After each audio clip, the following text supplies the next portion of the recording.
দাড়িভিট কাণ্ডে রাজ্যের মুখ্য সচিব, স্বরাষ্ট্র সচিব এবং এডিজি সিআইডির বিরুদ্ধে আদালত অবমাননার রুল জারি করলেন কলকাতা হাইকোর্টের বিচারপতি রাজশেখর মান্থা।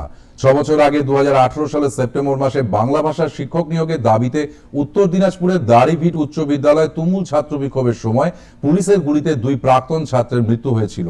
সেখানে বিস্ফোরণের অভিযোগ ওঠায় কলকাতা হাইকোর্ট পুরো ঘটনার এনআইএ তদন্তের নির্দেশ দিয়েছিল।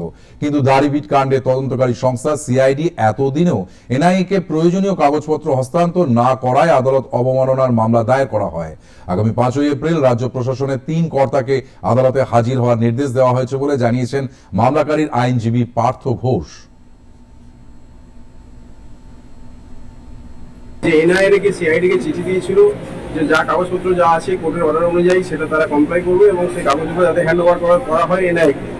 কিন্তু এইটা না এনআইএকে ওরা কোনো হ্যান্ড ওভার করেছে, না সিআইডি কোনো স্টেপ নিয়েছে এই ব্যাপারটাতে। পরবর্তীকালে এটা কিভাবে কি তদন্তটার অগ্রগতি করা যায় কলকাতা হাইকোর্টের অর্ডার অনুযায়ী।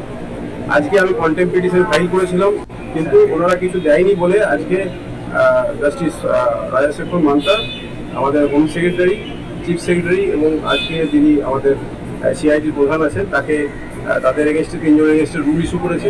হোম সেক্রেটারি আছেন, চিফ সেক্রেটারি, হোম সেক্রেটারি এবং আমাদের এডিজি সিআইডি সবাইকে অ্যাপিয়ার হয়ে তার রুলের অ্যান্সার